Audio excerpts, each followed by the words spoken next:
બદલી અને એને પાસ કરવાનું જે કૌભાંડ હતું આ બાબતે મેં વિધાનસભાની અંદર રજૂઆત કરેલી.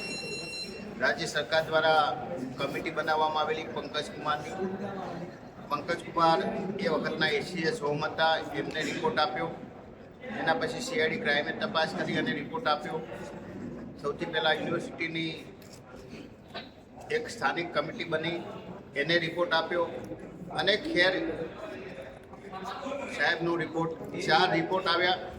આ 4 રિપોર્ટની અંદર સ્પષ્ટ લખેલું છે કે 12 જેટલી સપ્લિમેન્ટરી બદલી છે અને સીઆઈડી ક્રાઇમના રિપોર્ટની અંદર નામ સાથે લખેલું છે કે જે વરા જે વિદ્યાર્થીઓની સપ્લી બદલાઈ હતી એ 3 વિદ્યાર્થી અને આની સાથે સંડોવાયેલા તમામની સામે આઈપીસી 467, 468, 420 આ મુજબનો ગુનો નોંધવો છતાં પણ સરકારે કોઈ કાર્યવાહી ના કરી.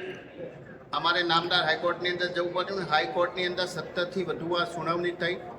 દર વખતે હાઈકોર્ટે પોલીસ ફરિયાદ નોંધવાનું કહ્યું. છેલ્લે આગામી 20મી તારીખે હાઈકોર્ટની અંદર મુદત હતી અને હાઈકોર્ટે કહ્યું કે તમે એફઆઈઆર નોંધીને આવો.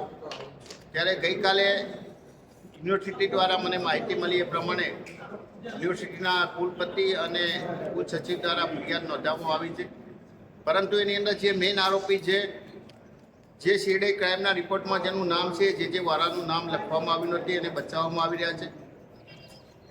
જે વિદ્યાર્થીઓ તેનું નામ લખવામાં આવ્યું છે, રોજમદારનું નામ લખવામાં આવ્યું છે, પરંતુ મુખ્ય આરોપી જે રિપોર્ટની અંદર બતાવવામાં આવે છે એને શા માટે બચાવવામાં આવે છે સમજાતું નથી.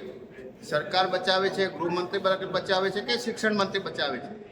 એક બાજુ સરકાર એવું કહે છે અમે કોઈ ચમરબંધીને છોડવાના નથી, પણ આ તો ચમરબંધીને સરકારે સીઆઈડી ક્રાઇમે ચમરબંધીનું નામ આપ્યું છે અને તમે એને છોડી દો છો. શિક્ષણની અંદર આવું ખોટું કરનાર કોઈ સામાન્ય વિદ્યાર્થી હોય એ પરીક્ષાની અંદર ચોરી કરે તો એને સજા કરવાની અને કુલપતિ થઈ અને સપ્લિમેન્ટરી બદલી દે, એમબીબીએસની અંદર નપાસ થયેલા વિદ્યાર્થીઓને પાસ કરી દે અને છતાં પણ સરકાર એને બચાવવાનો કોશિશ કરે. આ બહુ કલંક બાબત છે, બહુ શરમજનક બાબત છે. શિક્ષણ